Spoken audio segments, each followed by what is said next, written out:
శరత్చంద్ర పేరు చెప్తేనే మండిపడే గగను శరత్చంద్ర వేసుకునే ఎలాంటి డ్రెస్ వేసుకొని సర్ప్రైజ్ ఇస్తాడు భూమికైతే. అది ఎలా జరిగిందో అయితే తెలుసుకుందాం అనమాట. ఇంకా భూమి ఇచ్చిన డ్రెస్‌ని అయితే మంచం మీద పెట్టుకొని కోపంగా చూస్తూ ఉంటాడు. ఇంక అప్పుడే అయితే పూర్ణిమ, శారద ఇద్దరైతే గగన్ రూమ్‌కొస్తారనమాట. "ఏంటన్నయ్య కొత్త డ్రెస్సా? చాలా బావుంది. షాపింగ్ చేశావా?" అనేసి పూర్ణిమ అడుగుతూ ఉంటే, "లేదు పూరి, ఇదైతే నాకు భూమి గిఫ్ట్‌గా ఇచ్చింది. అయినా కానీ అసలు శరత్చంద్ర వేసుకునే ఎలాంటి డ్రెస్ నాకెందుకు గిఫ్ట్‌గా ఇచ్చిందో అర్థం కావట్లేదు. నేను రెస్టారెంట్‌లో భూమిని ఒక క్వెషన్ అడిగాను. నేను కావాలా? మీ నాన్న కావాలా? అని అడిగితే తను ఏమి సమాధానం కూడా చెప్పలేదు. ఈ డ్రెస్ ఇచ్చింది పైగా నాకు అనేసి గగన్ అంటూ ఉంటే, దీంట్లో అర్థం కాకపోవడానికి ఏముందిరా? అసలు పెళ్ళైన తర్వాత నీలో అయితే వాళ్ళ నాన్నని చూసుకుంటాను అని చెప్పడానికే భూమి అయితే శరత్చంద్ర వేసుకునే లాంటి డ్రెస్ నీకు గిఫ్ట్‌గా ఇచ్చిందిరా గగన్ అనేసి ఇంకా శారద అయితే చెప్పగానే, అంతే కదమ్మా, అంతే కదమ్మా అనేసి గగన్ సంతోషంగా అయితే ఆ డ్రెస్ వేసుకొని అయితే ఇంకా కిందకొస్తాడు హాల్లోకి అనమాట. ఇంకా చెర్రీ భూమి ఇద్దరైతే అక్కడికి వచ్చుంటారనమాట. అంతే షాక్ అవుతారనమాట ఇంకా. అసలు అయినా కానీ భూమి నీకైతే తిక్కతో పాటు తెలివి కూడా ఉందే అసలా. నేను అడిగిన క్వశ్చన్కి అయితే ఇంకా నువ్వు భలే సమాధానం చెప్పావుగా. నేను కావాలా మీ నాన్న కావాలా అని అడిగితే ఇంకా పెళ్ళైన తర్వాత అయితే నాలో మీ నాన్నని చూసుకుంటాను అని చెప్పడానికి కదా నువ్వు ఈ డ్రెస్ ఇచ్చావు అనేసి ఇంకా గగన్ అనగానే భూమి షాక్ అయ్యిద్దనమాట. ఇంకా అసలు అంతే అంతే అన్నయ్య, ఇంకా భూమి వస్తూ వస్తూ నాకు కూడా ఇదే చెప్పింది అనేసి ఇంకా చెర్రీ అంటూ ఉంటే, ఎందుకు చెప్పదురా భూమి నా బంగారం కదా అనేసి భూమిని ఎత్తుకొని గర్రని తిప్పుతాడనమాట. ఇంకా శారద, పూర్ణిమ అయితే వాళ్ళ సంతోషానికైతే వాళ్ళు కూడా నవ్వుకుంటూ ఉంటారనమాట.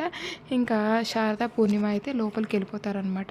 ఇంకా భూమి, ఇంకా మన ఇద్దరం అయితే పెళ్లి గురించి చాలా మాట్లాడుకోవాలి రా, పైకి వెళ్ళి మాట్లాడుకుందాం రా అనేసి గగన్ అయితే భూమిని అయితే పైన తన రూమ్లోకి తీసుకెళ్తూ ఉంటాడు. రే చెర్రీ, నువ్వు వెయిట్ చేయరా, ఇంకా భూమితో మాట్లాడొచ్చాక మనందరం కలిసి డిన్నర్ చేద్దాము అనేసి ఇంకా చెర్రీకి చెప్తూ ఉంటాడనమాట గగన్. ఇంకో పక్క అయితే శరత్చంద్ర రూమ్లో అయితే బిందు కూర్చొని చదువుకుంటూ ఉంటుందన్నమాట. బిందుకు సడన్గా కాల్ వస్తుందన్నమాట. ఇంకా శరత్చంద్ర రూమ్లో సిగ్నల్స్ లేకపోయేసరికి బిందు బయటికి వెళ్ళి ఫోన్ మాట్లాడుతూ ఉంటుందన్నమాట. ఇంకా శరత్చంద్ర రూమ్లో ఎవరు లేరని తెలుసుకొని ఇంకా అపూర్వ గబగబా వాళ్ళ బావ రూమ్లోకి వచ్చేసి ఇంకా తలుపేసేసి లాక్ పెట్టిద్ది అనమాట. ఇంకా ఎలా అయినా శరత్చంద్రను చంపాలని ఇంకా ఆక్సిజన్ మాస్క్ తీయాలని చెప్పేసి చెయ్యి అయితే మాస్క్ దాకా వెళ్తుందనమాట. అపూర్వ చంపలేకపోయిద్ది అనమాట. ఎందుకంటే అపూర్వ ఎంతో ప్రాణానికి ప్రాణంగా వాళ్ళ బావని ప్రేమించింది అయిపోయా. అయ్యో బావా, నేను నిన్ను చంపుకోలేకపోతున్నాను బావా, నువ్వంటే నాకు అంత ఇష్టం బావా, అసలు చంపించడం వేరు, అసలు నా చేతులతో నేను చంపడం వేరు అని నాకు అర్థమవుతుంది. నేను అస్సలు చంపను బావా. నువ్వు కోమాలో నుంచి లేచొచ్చాక నేను ఎలాంటి శిక్షనైనా అనుభవిస్తాను బావా. అసలు నీ శత్రువైన గగన్ అయితే నీ కూతురు భూమిని పెళ్లి చేసుకోవాలనుకుంటున్నాడు. వాడు ఆస్తి కోసమే భూమిని పెళ్లి చేసుకోవాలనుకుంటున్నాడు బావా.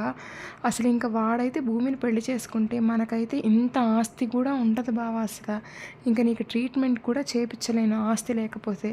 అసలు ఎలాగైనా నువ్వైతే నన్ను యాక్సెప్ట్ చేయాల్సిందే. నేను అక్కని చంపినా కానీ నువ్వు నాకు కావాల్సిందే, నువ్వు నాతో ఉండాల్సిందే. దానికి నేను ఏదో ఒక ఏర్పాటు చేస్తాను బావా అనేసి ఇంకా అపూర్వ అయితే ఇంకా శరత్చంద్రని చంపకూడదని చెప్పేసి ఆ రూమ్లో నుంచి వెళ్ళిపోయిద్ది అనమాట. ఇంకో పక్క అయితే గగన్ అయితే భూమితో మాట్లాడుతూ ఉంటాడనమాట. భూమి, అసలు నిన్ను ప్రేమించినాకైతే నా ప్రపంచమే మారిపోయింది భూమి. నాకు అన్నీ కొత్తగా కనిపిస్తున్నాయి. చాలా సంతోషంగా ఉంది భూమి అనేసి ఇంకా గగన్ అంటూ ఉంటే భూమి ఏం మాట్లాడకుండా ఇంకా బాధగా ఉంటుందన్నమాట.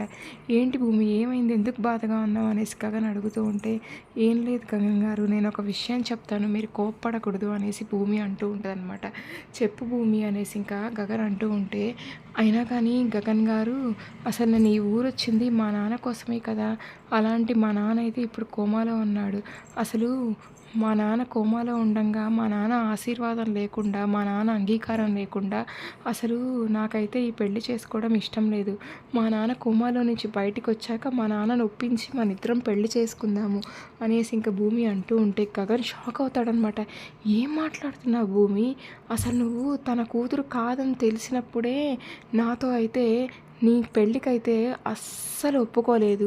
ఇప్పుడు మీ నాన్న కోమాలో నుంచి బయటకు వస్తే మన పెళ్ళికి ఒప్పుకుంటాడా అసలు అనేసి గగన్ అంటూ ఉంటే, ఏదో ఒకటి చేసి ఒప్పిద్దాం గగన్ గారు, నేను ఆయన కన్న కూతురునని ఆయనకు తెలుస్తుంది కదా, ఖచ్చితంగా ఈ పెళ్ళికి ఒప్పుకుంటాడు అనేసి భూమి అంటూ ఉంటే, అస్సలు ఒప్పుకోడు భూమి. అసలు మనమైతే పెళ్లి చేసేసుకుందాం ఇప్పుడు, ఆ తర్వాత మీ నాన్న ఆశీర్వాదం దొరికేలాగా నేను చేస్తాను కదా అని చెప్పేసి గగన్ అయితే భూమి చేతిలో చేయి వేసి ప్రామిస్ చేస్తాడనమాట. ఖచ్చితంగా ఆశీర్వాదం దొరికేలా చేస్తాను భూమి. మనమైతే మీ నాన్న కోమాలో ఉన్నప్పుడే పెళ్లి చేసేసుకుందాము అనేసి ఇంక గగన్ అంటూ ఉంటే, భూమి అయితే ఏం మాట్లాడదనమాట. ఇంకో పక్క అయితే అపూర్వ అయితే గోరింటాకుతో మాట్లాడుతూ ఉంటది. నిజం పిన్ని, నేనైతే బావ ఒంటరిగా దొరికినా చంపలేకపోయాను. ఇంక అస్సలు చంపకూడదని ఫిక్స్ అయ్యాను. నా బావ అయితే నాతోనే ఉంటాడు. నా బావ ఏ శిక్ష వేసినా నేనైతే అనుభవిస్తాను పిన్ని అనేసి ఇంక అపూర్వ అంటూ ఉంటే, ఏం మాయ్ వైరాగ్యంలోకి వెళ్ళిపోయావా ఏంటి అనేసి గోరింటాకు అంటూ ఉంటే, అదేం లేదు పిన్ని ఇంక అనేసి ఇంకా అపూర్వ అంటూ ఉంటదనమాట. నెక్స్ట్ ఏం జరుగుద్దో చూద్దాం. Thank you.